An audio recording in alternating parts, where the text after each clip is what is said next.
On July the 14th of 2023, Daryl Vincent Lee, aged 44, was found dead on the side of the road in East Wheatfield Township, Pennsylvania. He'd been shot twice, and one of the first pieces of evidence found by law enforcement was a multicolored hair on the collar of his shirt. Lee owned and operated his own landscaping and lawn care business. The day before his body was discovered, Lee had mentioned that he was scheduled to work 3 lawn care jobs with the help of a man named Bam. Physical evidence and surveillance footage led law enforcement to identify the individual in question as 41-year-old Justin Allen Green, an employee of Lee's. When the police went to interview him and his girlfriend, 30-year-old Brooke Ashley Pullin, they noted that the latter had multicolored hair. During questioning, Green reported that he'd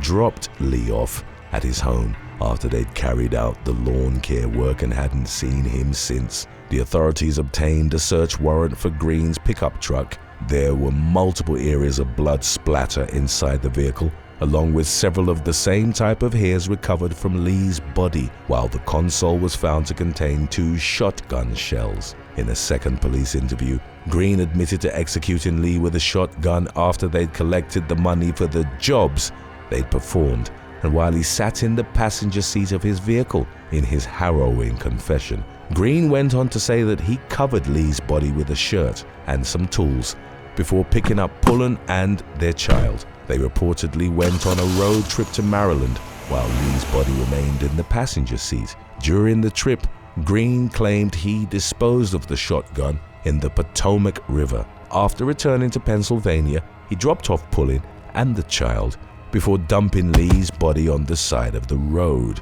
Green maintained that Pullin had been unaware there was a corpse in the car throughout the road trip, but investigators found that scenario highly unlikely and determined she'd assisted him in disposing of Lee's remains. She was arrested on several charges, including abuse of a corpse and tampering with physical evidence, while Green himself faced charges of criminal homicide and robbery, inflicting serious bodily injury. Number 10. Chelsea Grimm.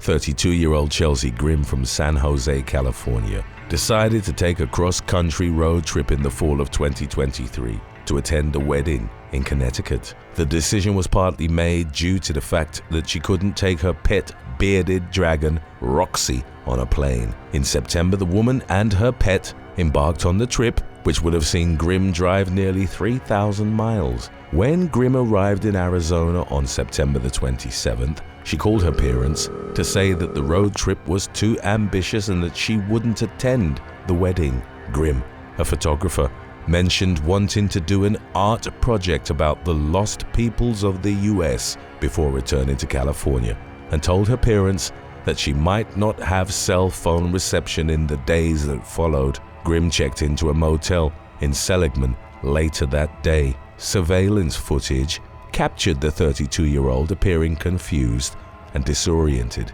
during her interaction with the front desk clerk. The woman tried to pay for the room with euros, while also mentioning that she was trying to stay off the grid. On September the 28th, the police in Williams received a call about a suspicious vehicle parked near a graveyard and war memorial. It was Grimm's Ford Focus SUV. A body cam recorded interaction between her and an officer showed the woman crying and distressed. When asked if everything was all right, Grimm replied affirmatively from the driver's seat, adding, "I just was doing a photo shoot of the lost soldiers and got a little emotional, so I was crying before I got back on the road." She then told the officer that she was thinking of camping for the night, and he suggested some spots to safely do so. On September the 30th, a woodcutter spotted Grimm just outside of Ash Fork. He would report that the woman didn't appear to be distressed, but subsequently became the last person to see her. On October the 4th, her parents reported her missing to the Phoenix Police Department. The following day, her abandoned SUV was found with flat tires on the side of the road by hunters in Kaibab National Forest, roughly 20 miles from Ash Fork.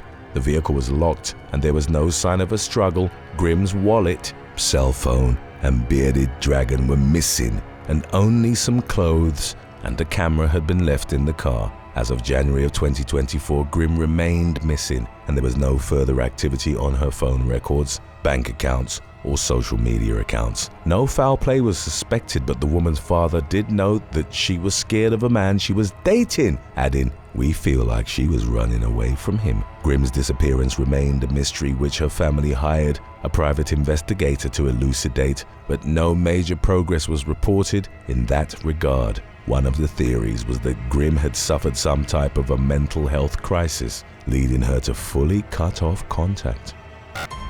Number 9. Adam Simji.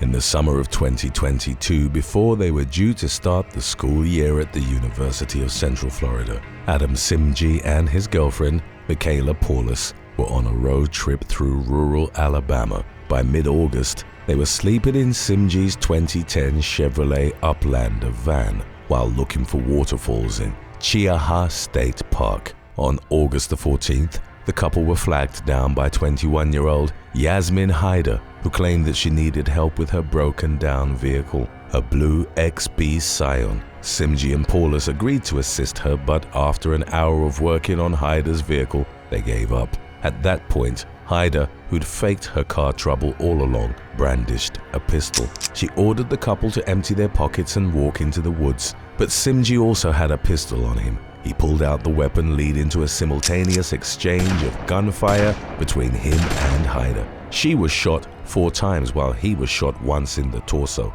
Paulus, who was unharmed, called the police and began performing CPR on her boyfriend, who'd become unresponsive. Haider leaned up against a fallen pine tree with 3 shots to her abdomen and 1 to her thigh. She reportedly begged Paulus to allow her to leave the scene, claiming she had a child and saying it wasn't supposed to be like this. The distraught young student told Haider that she and Simji would have given her food and money and that she didn't have to shoot.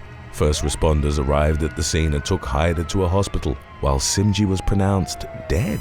In a subsequent social media post, Paulus referred to her late boyfriend as her soulmate and future father to her children, while also hailing him as a hero for his actions on the day of his death. Haider survived after receiving treatment for her gunshot injuries and admitted the killing. Investigators learned that the woman was living off the grid with a group of people in the woods. She'd also had an accomplice, 36-year-old Crystal Diane Pinkins, who'd supplied her with the handgun, planned the robbery, and watched it unfold from the woods, but who fled when the gunfire erupted. When police officers went to arrest Pinkins at a tent base camp roughly 6 hours after the shooting, her toddler son emerged carrying a shotgun, but he eventually dropped it. In the aftermath, Haider struck a plea deal and testified against Pinkins at her trial. As part of the plea negotiations,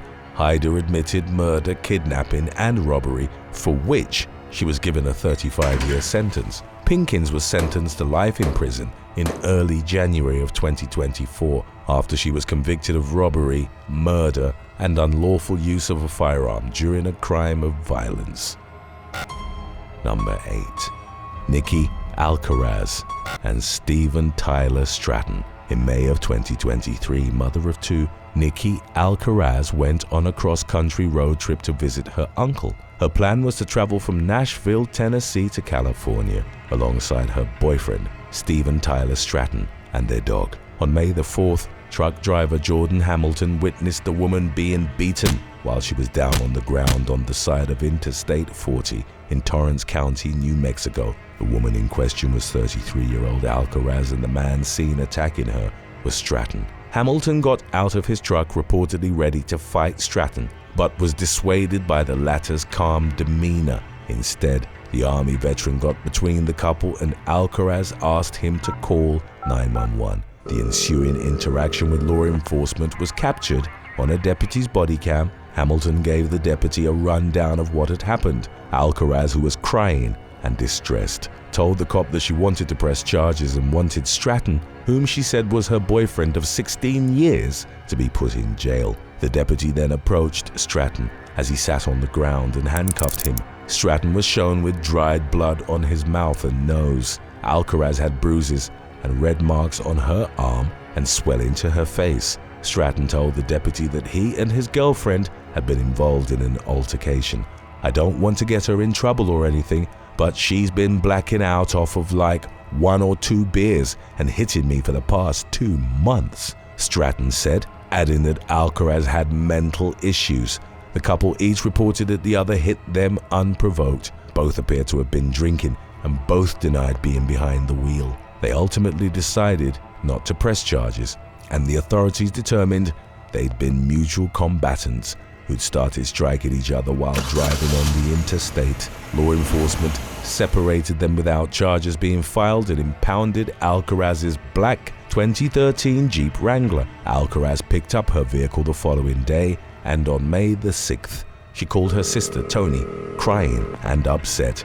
As reported by Toni, her eye was already turning black and you could tell she was beat up pretty bad. The sisters exchanged texts on May the 8th, but then Alcaraz vanished. Toni reported her missing, sparking a nationwide search that lasted several weeks. Given the previous domestic incident, Alcaraz's loved ones feared the worst. However, on May the 27th, the woman was spotted at a California Walmart where she sold her phone at a kiosk. Alcaraz was in the company of Stratton when she was found, and the authorities reported there was no indication that she was in danger. Number 7. Susan and William Shmira. 65-year-old Susan Shmira and her 64-year-old husband William left their home in Williamsburg, Virginia on May the 27th of 2018. They had planned for a cross-country vacation that would eventually bring them all the way to Palm Springs, California, a week later. However, what had started as an exciting summer getaway to the sun-soaked shores of one of California's most popular tourist destinations soon turned into an extensive search for the Shmiras, who had gone missing not long after their arrival in Palm Springs.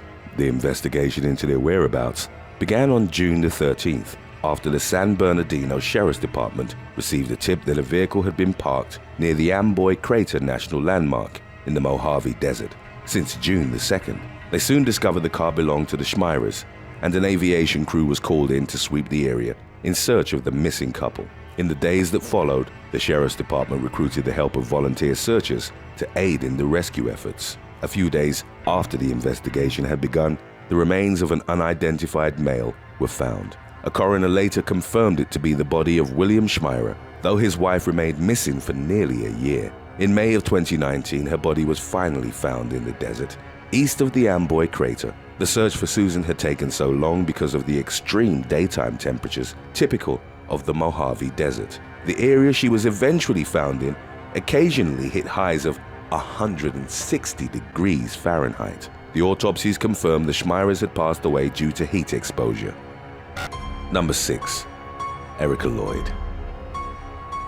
37-year-old Erica Lloyd, a single mother from California, went missing in a sparsely populated desert region near Joshua Tree National Park. She'd embarked on what she described as a pandemic road trip in the midsummer months of 2020. Her final destination was Joshua Tree, located some 500 miles southeast of her home in the city of Walnut Creek. The trip came as a surprise to her 12-year-old son and her roommates, whom Lloyd hadn't notified of her escapade until she was already walking out the door. She kept in contact with family members for the first couple of days, but the communication ceased on June the 16th. Lloyd had spoken to her mother on the phone that day, but the conversation was extremely peculiar, and the woman had begun to suspect something was wrong. Later that same day, Lloyd's car was found by local police, abandoned and vandalized, near a highway intersection in 29 Palms. She was never heard from again. For 8 months, the authorities combed through the vast California desert, hoping to find clues regarding her whereabouts. The search yielded no concrete results, but on January the 31st of 2021, hikers in Wonder Valley came upon what they believed to be human bones, roughly 10 miles east of 29 Palms. The remains were later identified as belonging to Erica Lloyd. The police investigation into her death found no evidence of foul play, though 2 individuals were arrested on June the 8th of 2021 for stealing her car and moving it to the area where it was eventually found by the police. The theft had reportedly thrown off the authorities' initial search efforts and prolonged the investigation. The most common theory regarding Erica's fatal road trip is that she'd suffered some sort of mental breakdown, stemming from the stress of shutting down her business and homeschooling her son. What exactly led to her death, however, remains a mystery. Number 5. The Thiely Family. Sandeep and Sumaya Thiely of Santa Clarita, California, had taken their 2 children, 12-year-old Siddhant and Sachi, aged 9, on a family road trip up to Portland, Oregon, in late March of 2018. After spending a week there, they planned on meeting up with family in San Jose during the drive back home. The Thielis never showed up, however, and their relatives hadn't heard from them in 2 days. They reported the family missing to local police. Just a day earlier, witnesses had mentioned seeing a car descend into the Eel River off of Highway 101. There had been torrential downpours and the vehicle slipped off the road, falling down an embankment and landing in the water. The authorities soon realized the car belonged to the Thielis. After 2 bodies were recovered from the scene of the crash, the victims were positively identified as Sandeep and Sachi, but Sumaya and Siddhant were still missing. The river's heavy currents had taken them 6 miles downstream, where their remains were eventually found. The site of the Thiely family's tragic accident was located just 30 miles from the area of the Eel River, where another deadly crash had occurred just 1 month prior. Number 4. Joseph Sivith and Amanda Caldwell. The families of 30-year-old Joseph Sivith and Amanda Caldwell, aged 29, were thrust into a tailspin of panic when the couple mysteriously went missing in January of 2019. Suspicions arose after Caldwell, a resident of Greensburg, Pennsylvania, had failed to show up to work on the morning of Thursday, the 3rd. She hadn't called off of her shift and her cell phone was later found in her apartment. Her friends and co-workers claimed it was quite unusual for her to cut off communication and abandon her phone in such a manner. Caldwell's family quickly reported her missing. Sivith's whereabouts were also unknown at the time, as he had called out of work early Thursday morning. He too was reported missing by his family, and an investigation was then launched by Greensburg police. They had very little information to go on, but they were able to track the use of Caldwell's credit card to a small town close to Charleston, South Carolina, which was roughly 600 miles south of her home in Greensburg. It was speculated that Caldwell had been kidnapped by her boyfriend when Sivith's car was found parked behind her home, and the police found traces of blood on its steering wheel. Both families feared for the worst. Their concerns dissipated, however, when an interstate search for the couple resulted in them being found on a so-called spontaneous vacation in South Carolina. The blood on Sivith's steering wheel had apparently come from a cut on his hand. While everyone was relieved to find the couple alive and well, some called the Greensburg Police Department's actions into question, saying their search efforts were premature, especially considering the missing persons were 2 adults. Number 3. Harry Devert. The dismembered body of 32-year-old New York native Harry Devert was found on the side of the road in a small desert town in Mexico. In July of 2014, just 6 months prior, Devert had been reported missing by his girlfriend. The last contact she'd had with him was in the form of a chilling text where Devert said he was being escorted out of an area that was too dangerous for him to be in.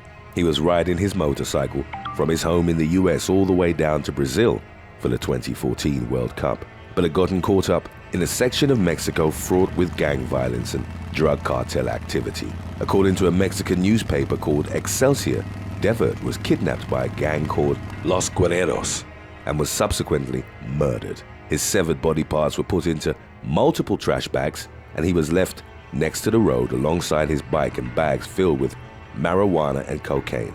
It's unclear whether Los Guerreros had tried to sell Devert these drugs, as such illegal transactions are known to occur between Mexican gangs and American tourists. Devert had been documenting his journey on a website called A New Yorker Travels. He'd hoped to chronicle his intercontinental adventure from beginning to end, but the tragic conclusion to his story came far sooner than he could have anticipated.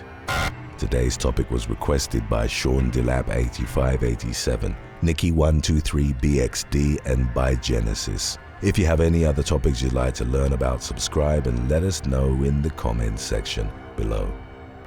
Number 2. Ryan Boken and Molly Bach. Frantic friends and family of a couple from South Salt Lake, Utah, reported them missing to local police on April the 17th of 2019. Ryan Boken and Molly Bach, a pair of recently engaged 27-year-olds, had suddenly disappeared without a trace. The cars were not in the driveway, while their dog, a pit bull named Sadie, was gone as well. Concerned friends' attempts to contact the couple proved futile. Ryan's phone had been turned off, and Molly's was left behind at their home. Missing persons flyers were distributed all throughout the couple's neighborhood and other parts of South Salt Lake. The police eventually located Molly's car and towed it to the station as evidence. Just as the investigation was starting to produce results, the couple was found in Arizona. They had taken an unplanned road trip down south to visit family and hadn't told anyone about it. News of their safety spread through their local community, much to the relief of loved ones who'd been worried about their whereabouts. If life on the road doesn't seem terrifying enough, wait until you see what happens when trying to make a run for it goes wrong. Coming up for you right after number 1. Number 1. The Trump family. In late August of 2016, the Trump family packed up their car and headed out into the scenic Australian countryside. To the outside world, it appeared to be a pleasant getaway, but as members of the Trump family started randomly appearing one by one in different locations around the country, the truth behind their sudden excursion began to reveal itself. As it turns out, the Trump parents, 51-year-old Mark and 53-year-old Jacoba, had grown increasingly unstable in the months and weeks leading up to their road trip. The couple ran a successful landscaping company in a little town just outside of Melbourne, and also operated a profitable red currant farm on their property. They had created a good life for themselves and their 3 children, Rihanna, Mitchell, and Ella, all of whom were in their 20s at the time of the family trip. The financial security that the Trumps had obtained through their various business ventures became a gateway for them to develop the delusion that someone was after them and their money. They truly believed that they were in imminent danger, so they fled. They left behind everything that might be used to track their location, including credit cards and cell phones. Their son Mitchell thought his parents were being irrational, but he went along with them to make sure they stayed safe. He smuggled his phone aboard the car, but once his parents discovered this, they forced him to toss it out the window. After traveling with them for roughly 500 miles, Mitchell asked to be dropped off in a town near Sydney. Later that same day, the 2 daughters, Rihanna and Ella, left their parents behind, stole a car, and drove to the nearest town. They reported their parents as missing to local authorities. Ella returned home shortly thereafter, and she became the first member of the Trump family to be located since their abrupt disappearance. Mitchell arrived home a day later. Rihanna was ultimately found by a truck driver who had discovered her stowed away in the back of his vehicle. She had suffered some sort of psychological trauma, as she had trouble telling the driver who she was or what had happened to her. At some point along the way, Mark and Jacoba had gotten separated themselves. Jacoba was spotted wandering aimlessly through a Victorian town, dazed and confused, while her husband wasn't found until a few days later. By this time, an interstate search for the missing Trumps had been set in motion, and Mark was eventually found lying on the side of the road near Wangaratta Airport. The case of the missing Trump family had become a national curiosity. Over the course of the week-long search, there were a number of theories and rumors in circulation as to why they had left their home in the first place. Some thought chemicals on their farm had severely altered their grasp on reality, prompting them to flee in a panic. The police proposed that the family had suffered some sort of sheer delusion. Nobody knows what really happened to cause such mental distress to an entire family. That's why it's been referred to as one of the most bizarre public meltdowns of modern times. But the Trumps themselves have since done their best to move on and return to their normal lives as if nothing had ever happened. On the morning of February the 24th of 2023, a grand jury at the West Baton Rouge courthouse indicted Louisiana men David Cawthron and Tyquel Zanders in connection with the deaths of 2 local teens. The tragic ordeal was the result of a car chase that started shortly after Zanders stole his parents' car on New Year's Eve 2022. The 24-year-old drove from Blackwell Drive to River Road, where officers tried to pull him over. Zanders refused to stop, triggering the pursuit into West Baton Rouge Parish. One of the officers involved, 42-year-old David Cawthron, subsequently crashed into another vehicle, pushing it into the median on Louisiana Highway 1 in Brucely. The collision claimed the lives of passengers Maggie Dunn and Caroline Gilley, who were both high school students. The pursuit reportedly ended on Interstate 10 at Dalrymple after the stolen car being driven by Zanders stalled. He was held in custody on a bond that would later be set at $1 million. Officer Cawthron was likewise arrested the following day and released on a $100,000 bond on January the 8th of 2023. After Cawthron filed his resignation from the police department, the Addis Town Council passed a motion to accept it. Both Cawthron and Zanders were indicted on 2 counts of manslaughter, 1 count of aggravated obstruction of a highway, 1 count of negligent injury, and 1 count of reckless operation of a vehicle. Additionally, Cawthron was charged with 1 count of malfeasance in office. According to the district attorney, evidence appeared to show that Cawthron was grossly negligent at the time of the pursuit. Number 9. James Dylan Harris. On January the 9th of 2021, a man led law enforcement on a high-speed pursuit and crashed his car, killing the unborn child of his pregnant passenger. James Dylan Harris, who had several outstanding felony warrants at the time, was observed by narcotics detectives from the Nash County Sheriff's Office in North Carolina, driving a GMC Yukon along Jeffries Road in Rocky Mount. The officers initiated a traffic stop, but the 26-year-old suspect continued traveling south on Wesleyan Boulevard, fleeing at speeds reaching 80 to 95 miles per hour. Detectives said they discontinued the pursuit because Harris was operating the vehicle carelessly and recklessly in his attempts to escape. The man ultimately lost control and crashed the GMC into a tree. Detectives rendered first aid to Harris and 2 other passengers, one of whom was 30 weeks pregnant. They were subsequently taken to an area hospital where the pregnant passenger had emergency surgery. As a result of the injuries she'd sustained in the crash, her unborn daughter perished. Harris was later booked at the Nash County Jail with a total secure bond of $646,000. He pleaded guilty to eluding arrest with a motor vehicle. According to court records, the Rocky Mount Telegram reported that Harris was sentenced to a minimum of 41 months to a maximum of 59 months in prison. Number 8. Deshawn Walton. Police in Hillside, New Jersey, tried to pull over a vehicle at around 2:30 a.m. on August the 24th of 2019, but it sped away in the wrong direction down a one-way street, resulting in a crash that left a corrections officer dead. Deshawn Walton of Newark reportedly fled the traffic stop because he had a suspended license. After the pursuit broke out, the 24-year-old eventually crashed his Nissan Maxima into another vehicle at the intersection of Bragor Avenue and Aldine Street. The car Walton hit was being driven by an off-duty corrections officer named Omar Martin, who was thrust into a utility pole by the collision. The 49-year-old victim was pronounced dead at the scene. In the aftermath, Walton was held at the Essex County Jail. He pleaded not guilty to the charges brought against him, which included aggravated manslaughter, vehicular homicide, eluding and causing a death while in a motor vehicle collision without a license. Number 7. Dominique Hardwick. In November of 2022, 31-year-old Eleni Casa from Murfreesboro, Tennessee, was found dead in the trunk of a car being driven by her girlfriend. 3 months earlier, a domestic violence incident occurred between Casa and her 36-year-old partner, Dominique Hardwick. The latter was consequently charged with aggravated domestic violence. Casa failed to pick her daughter up from school on November the 17th, so she was reported missing by her family the following day. As police launched an exhaustive search for her, investigators alleged that another domestic violence episode might have transpired in Casa's apartment, where her cell phone and car were left behind. The couple were believed to have gotten into Hardwick's Dodge Charger. License plate readers made it possible for authorities to track the Charger to Dearborn, Michigan on November the 27th. When Dearborn police approached the vehicle, Hardwick hit the gas and fled, later crashing into a house. Officers responded to the crash scene were met with gunfire by the suspect. In the aftermath, Hardwick died as a result of the accident while a 34-year-old passenger was injured. Officers also discovered Casa's lifeless body in the trunk. However, the circumstances surrounding her death were still unclear as of the latest developments. Number 6. Hannah Casperson.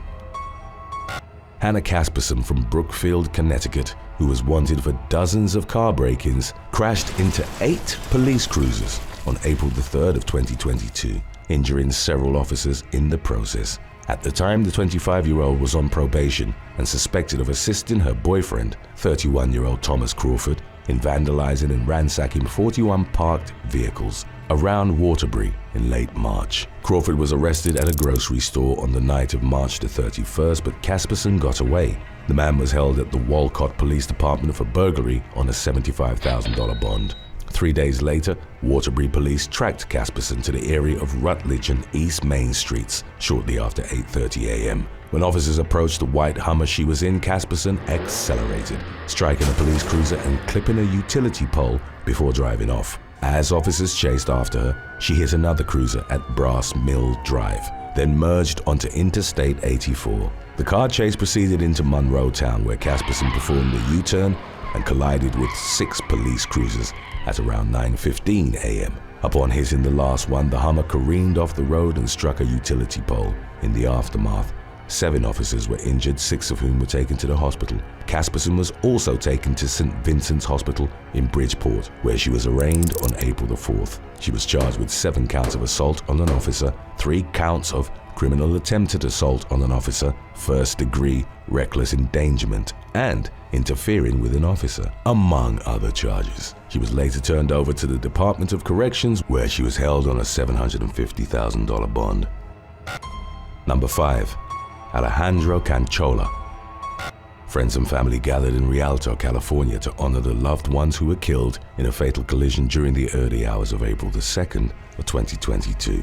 According to local police, a Nissan sedan entered the city shortly before 1 a.m. and failed to pull over for a traffic stop initiated by officers. A pursuit consequently ensued, during the course of which the driver, 24-year-old Alejandro Canchola, led officers through Colton and into Rialto via the westbound 10 freeway. Upon exiting the freeway, Canchola collided with a vehicle inside of which were 31-year-old Aaron McDonald and Irene Yaramillo, aged 30. Following the crash, Canchola and his passenger, 21-year-old Jose Castrocota, were taken to a hospital. McDonald and Yaramillo were also transported to a hospital where they succumbed to their devastating injuries. Family members of the victims told CBS that the couple were engaged in the process of planning a wedding. The day after the tragic incident, balloons, candles, and flowers adorned the corner of Cedar Avenue and Randall Avenue where the collision occurred. Yaramillo's father said that instead of preparing for a wedding as previously planned, the families were planning a funeral to honor the couple. Soon after Canchola was released from the hospital, he was arrested and booked into the San Bernardino County Jail for murder. Number 4. Napoleon Moore and Savannah Howard. Following a car chase in Knoxville, Tennessee, a man suspected of being involved in a shooting died in a crash shortly after 6 p.m. on April the 13th of 2020. 19-year-old Napoleon Moore and Savannah Howard, aged 18, were suspects in a shooting that had transpired a week earlier. When they were en route to the Western Heights area, local police attempted to stop their vehicle. The officers went after them as they continued driving near the intersection of W. Emery Road and Clinton Highway. According to police, the suspect's vehicle crashed near the intersection, leaving Moore dead. Meanwhile, Howard was taken to the UT Medical Center. Officers said that one civilian was injured at the scene and was also taken to a hospital with minor injuries. The collision occurred outside the Knoxville Police Department's jurisdiction, so an investigation was launched by the Knox County Sheriff's Office. Number 3. Olivia Pool. 25-year-old English woman Olivia Pool was jailed for causing the death of her boyfriend while fleeing a traffic stop. The ordeal took place southwest of Hereford on the evening of December the 17th of 2016. According to court records, Pool took antidepressants, drank brandy, and smoked cannabis before getting behind the wheel and speeding through country roads. She was traveling with her 23-year-old partner, Liam Thompson, in a Volkswagen Golf when police spotted her. Officers subsequently followed Pool as she reportedly fled through a thick fog at speeds of more than 80 miles per hour. The pursuit ended 1.5 miles down the road after the young woman's car smashed into a fence, flipped, and was struck by another vehicle. The crash ultimately killed Thompson and left 88 feet of fencing and 9 concrete posts heavily damaged. It was later determined that Pool had 2.7 milligrams of cannabis per liter of blood in her system. A year later, on July the 30th of 2019, Pool was found guilty of causing death by dangerous driving and was banned from driving for 5 years. She was also ordered to serve 5.5 years behind bars. Number 2. Colorado man. At approximately 2 a.m. on June the 1st of 2023, a male suspect ran from Colorado State Patrol troopers and was fatally struck by a car. The man was driving a station wagon along Colorado State Highway 470 towards Interstate 70 when a trooper initiated a traffic stop. The driver subsequently got out, appearing impaired. As the trooper tried to determine his identity, the man went back through the passenger side door of his vehicle and climbed into the driver's seat. The trooper then fired a stun gun, but the man successfully removed the probes. He started the car and fled, driving down a grassy median. He then abandoned the car, ran across an off-ramp, and jumped over a concrete barrier onto the eastbound lanes of Interstate 70. The suspect was subsequently hit by a passing car, the driver of which remained at the scene and cooperated with authorities. The man ultimately succumbed to his injuries. We have more cases of people trying to escape lined up for you from a previous video. Stay tuned after number 1 if you'd like to watch more. Number 1. Adam Nolan. After being hit by a patrol vehicle during an attempted escape from authorities on a Michigan highway near Grand Rapids, Adam Nolan appeared bloodied and battered in his resulting mugshot. The incident occurred in late September of 2018 when the 33-year-old was at a Wyoming home belonging to his girlfriend, 27-year-old Tia Randall. According to prosecutors, Nolan was upset because Randall was allegedly interested in another man, so he callously shot her in the head. After the shooting, he called his mother, who immediately alerted authorities. Responding officers arrived at the Creekside Estates mobile home park, but Nolan wasn't there. He was later spotted driving his Dodge pickup and was pursued by law enforcement into Grand Rapids. Nolan eventually crashed on US Highway 131, where he got out of the truck and started firing at police. Moments later, a police cruiser struck him, leaving him with serious injuries. On October the 1st, he was released from the hospital and held in Kent County Jail. The following year, he was found guilty of first-degree murder. He was also convicted of assault with intent to murder for shooting at police. Ultimately, Nolan was sentenced to life in prison without the possibility of parole. Number 11. Marissa Androvic. 18-year-old Marissa Androvic was arrested on April the 17th of 2018 after hitting a police sergeant with her car in San Francisco and then speeding away. The victim, who wasn't in uniform at the time of the collision, had entered a crosswalk when Androvic suddenly rounded the corner and struck him with her Mercedes SUV. Several passers-by witnessed the accident, leading to the vehicle, which reportedly had no license plates, being identified less than 20 minutes after the teen fled the scene. Although Androvic didn't seem impaired when law enforcement subsequently spoke with her, she claimed not to remember the incident. The officer, an 18-year veteran of the force, was taken to the hospital with minor injuries. Androvic faced charges of driving without a license, failing to yield to a pedestrian, and fleeing the scene of an accident. She was released after posting her $53,000 bail. Number 10. Gabrielle Nestande. On May the 27th of 2011, Gabrielle Nestande, the daughter of a former Orange County assemblyman, was arrested for a fatal hit-and-run incident in Austin, Texas, which claimed the life of 30-year-old Courtney Griffin. Nestande, who was 23 at the time, fled the scene of the accident in her black BMW sedan, which had been left damaged by the crash. The sheer force of the impact thrust Griffin's body into a bush, where she died from massive blood loss. Her remains were discovered the following morning. When the authorities caught up with Nestande, officers noted that pieces of the victim's clothes were still stuck to her BMW's cracked windshield. During her initial interview with the police, the young woman confessed to driving away after accidentally running Griffin over, claiming she'd fled out of fear. It was later discovered she'd spent several hours at a bar before the accident, during which time she'd downed 5 beers and a vodka soda. Nestande was initially charged with manslaughter and failure to stop and render help, but was ultimately convicted of negligent homicide. She was sentenced to 10 years probation managing to avoid jail time. Griffin's parents sued both Nestande and the bar where she'd been drinking, alleging the establishment should have stopped serving her after realizing she'd become heavily intoxicated. Number 9. Junior Henry. On August the 29th of 2011, serial stabber Junior Henry was caught on camera knifing 20-year-old Rio Andre during Carnival in Notting Hill, England. Henry, who was only a teenager at the time of the attack, plunged a 6-inch blade into the victim's abdomen and hand in broad daylight on Ladbroke Grove. Valentin Simachchenko, an ex-Ukrainian policeman who witnessed the stabbing, attempted to intervene but was unable to get a hold of Henry before he fled the scene. The video also showed police officers watching the attack unfold and initially making no effort to arrest the perpetrator. Andre was rushed to the hospital where he was treated for severe injuries. He would undergo 5 surgeries in the following weeks but ultimately survived. Henry was eventually arrested after a police officer recognized him from a wanted picture posted online. During his criminal trial, it was revealed he'd been involved in the murder of student Yassin Abdirahman back in 2009, but was eventually found guilty of the lesser charge of violent disorder. Due to his age, Henry was only sentenced to 4.5 years in jail, though he could potentially be released in 2 for good behavior. Number 8. Shawn Bull.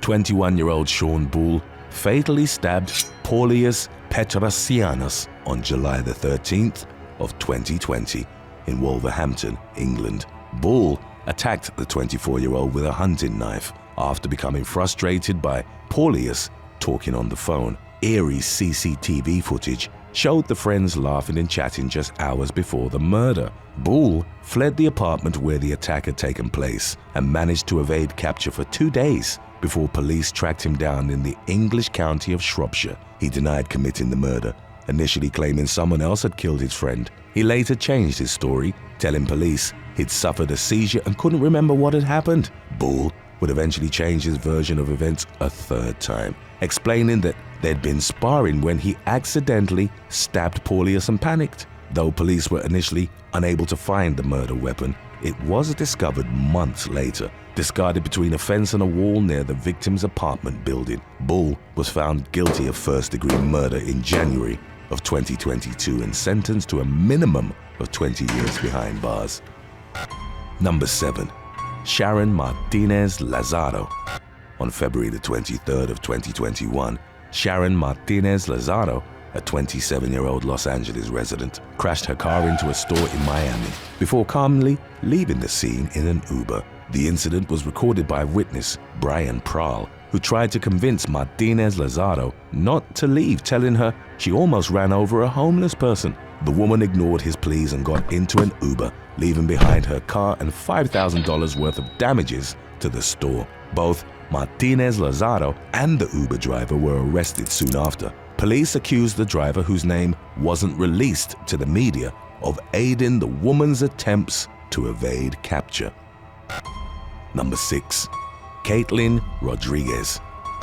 On June the 15th of 2018, 29-year-old mother Caitlyn Rodriguez led police on a high-speed chase in Texas while carrying her infant child. Release footage of the pursuit showed the woman driving at speeds of over 100 miles per hour into oncoming traffic on the highway before eventually colliding with a truck after the police managed to deflate her vehicle's tires. Rodriguez refused to surrender even after the crash. She proceeded to flee the scene on foot before attempting to hijack another car. However, officers were able to detain her before the passengers of the second vehicle were harmed. Rodriguez was charged with possession of a controlled substance, evading arrest, and endangering a child.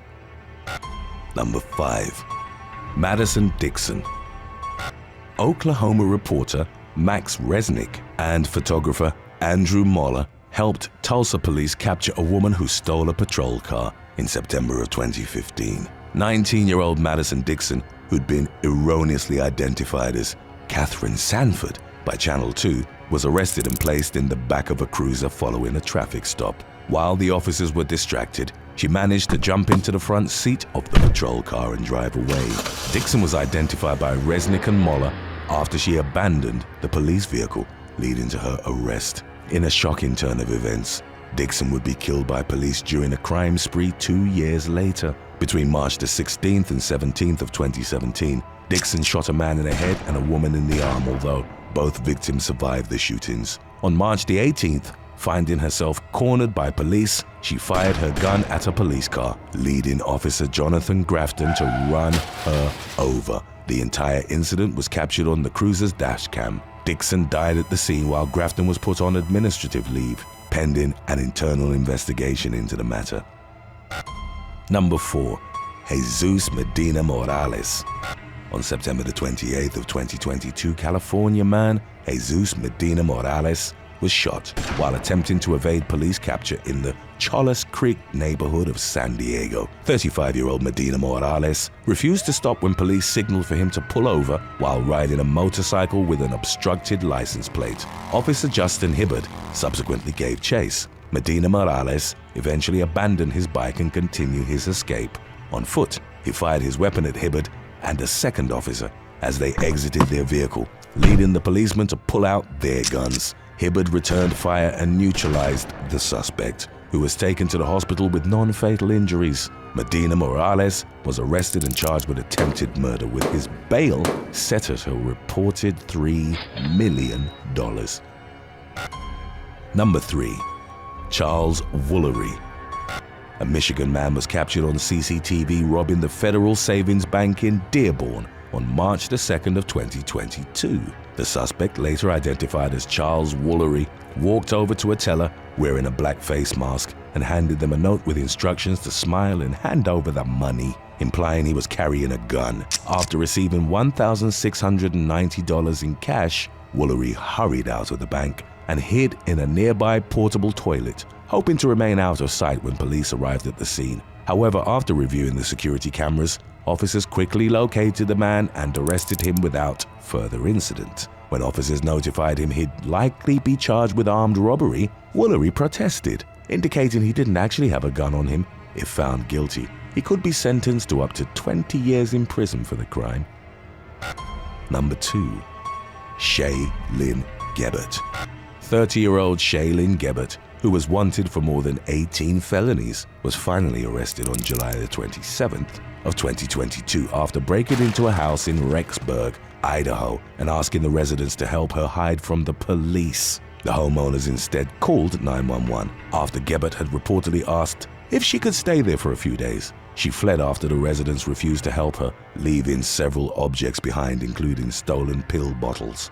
Deputies were able to find her driving on the highway a short time later. What followed was a high-speed pursuit which ended when Gbet parked behind a shed and attempted to hide inside. The arresting officers noted the suspect was intoxicated and a K9 unit was called to the scene, whereupon illicit substances were found in Gbet's vehicle. After being arrested, she claimed to have been diagnosed with a brain tumor, diabetes, and epilepsy, and was taken to the hospital after starting to convulse. While at the hospital, Gbet once more attempted to flee after managing to remove her handcuffs, but was recaptured after deputies were alerted by hospital staff. Gbet's charges included burglary, possession of burglary tools, possession of a controlled substance, and trafficking, as well as felony possession of credit cards, checks, and personal IDs.